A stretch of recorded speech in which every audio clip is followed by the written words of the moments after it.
Saudara dan saudari terkasih, Injil kita pada hari ini diambil dari Injil Yohanes bab 4 ayat 43 sampai 54. Sekali peristiwa Yesus berangkat dari Samaria dan pergi ke Galilea, sebab ia sendiri telah bersaksi bahwa seorang nabi tidak dihormati di negerinya sendiri.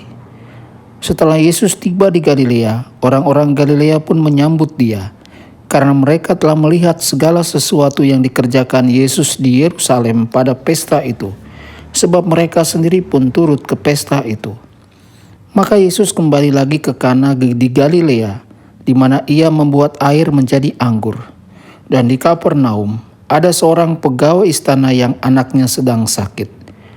Ketika pegawai itu mendengar bahwa Yesus telah datang dari Yudea ke Galilea, pergilah ia kepadanya, lalu meminta supaya Yesus datang dan menyembuhkan anaknya, sebab anaknya itu hampir mati. Kata Yesus kepadanya, "Jika kamu tidak melihat tanda dan mujizat, kamu tidak percaya." Pegawai istana itu berkata kepadanya, "Tuhan, datanglah sebelum anakku mati." Kata Yesus kepadanya, "Pergilah, anakmu hidup." Orang itu percaya akan perkataan yang dikatakan Yesus kepadanya, lalu pergi. Ketika ia masih di tengah jalan, hamba-hambanya telah datang kepadanya dengan kabar bahwa anaknya hidup. Ia bertanya kepada mereka pukul berapa anak itu mulai sembuh. Jawab mereka, "Kemarin siang pukul 1 demamnya hilang."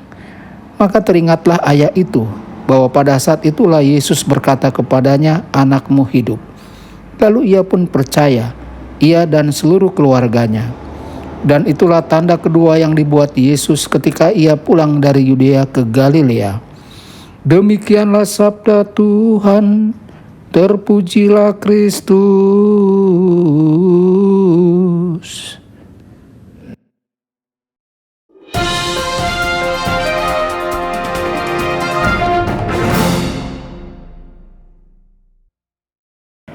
Saudara dan saudari terkasih dimanapun Anda berada, jumpa lagi dengan saya Romo Tedens dalam saluran Warta Kabar Sukacita. Semoga Anda semua dimanapun berada senantiasa dalam keadaan sehat dan bahagia. Saudara-saudari, perhatikan apa yang dikatakan Santo Yohanes Penginjil mengenai apa yang dikatakan Yesus. Tidak ada nabi yang dihormati di tempat asalnya. Pada waktu itu Yesus meninggalkan Samaria ke Galilea, karena Yesus sendiri bersaksi bahwa seorang nabi tidak dihormati di tempat asalnya. Jika Yesus tahu bahwa tidak ada kehormatan yang menunggunya di Galilea, mengapa ia tidak pergi ke suatu tempat di mana resepsi atau penerimaan dirinya akan lebih baik? Yesus mencoba memberi kita sebuah contoh. Dia tidak tertarik pada penghormatan atau kehormatan, melainkan Yesus fokus untuk menjalankan misinya. Yesus adalah seorang nabi sejati. Dia sendiri adalah pesan yang Bapa punyai untuk umat manusia, dan pertimbangan atau kepentingan pribadi tidak akan menghalangi dirinya dari tugas yang telah ditentukan oleh Bapanya.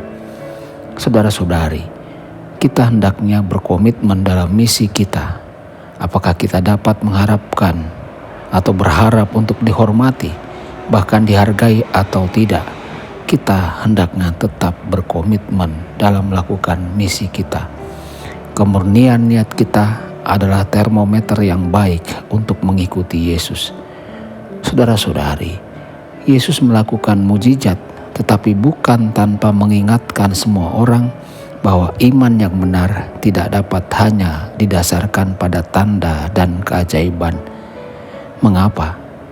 Mungkin yang dikritik Yesus adalah pandangan religius yang lemah, yang dapat mengalami kehadiran yang ilahi hanya secara spektakuler, sementara gagal untuk memahaminya dengan cara yang tenang dan rendah, bahwa Tuhan membuat kehadirannya diketahui. Dengan iman yang lebih dalam, kita dapat melihat Tuhan di sekitar kita. Matahari yang terbenam itu indah. Bukankah itu sebuah mahakarya dari kekuatan kreatif Tuhan yang hadir? Permintaan maaf yang tak terduga. Bukankah itu pekerjaan kasih karunia Allah? Tangan penolong itu terulur kepada kita tepat pada saat kita membutuhkannya. Bukankah Yesus ada di tengah-tengah kita? Orang yang imannya tidak membutuhkan tanda dan keajaiban justru adalah orang yang melihat lebih banyak tanda dan keajaiban kehadiran Tuhan yang penuh kasih setia setiap hari. Dia dan seluruh rumah tangganya menjadi percaya. Tidak ada kasih karunia yang diberikan secara pribadi hanya antara aku dan Yesus. Semuanya dimaksudkan untuk membangun seluruh tubuh Kristus. Penyembuhan adalah kesempatan untuk sesuatu yang jauh lebih besar. Seluruh rumah tangganya menjadi percaya. Kasih karunia ini telah menghasilkan buah yang berlimpah. Seluruh keluarga dan rumah tangga yang beriman ini adalah penegasan bahwa mengorbankan kehormatan lebih dari sekadar dikompensasikan dengan menyelamatkan jiwa-jiwa. Saudara-saudari, semoga kita memiliki iman yang lebih besar untuk melihat Tuhan hadir dalam hal-hal kecil dan besar dalam hidup kita, dan untuk menarik orang lain lebih dekat kepada Tuhan. Tuhan Yesus memberkati dan menyertai Anda semua.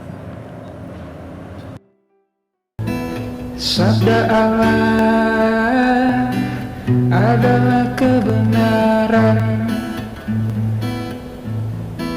Sabda Allah adalah kehidupan. Mari kita mencintainya, mari kita menghayatinya. Ya Tuhan yang ku muliakan, sabdamu angkat resahku. Mari kita menghayatinya di dalam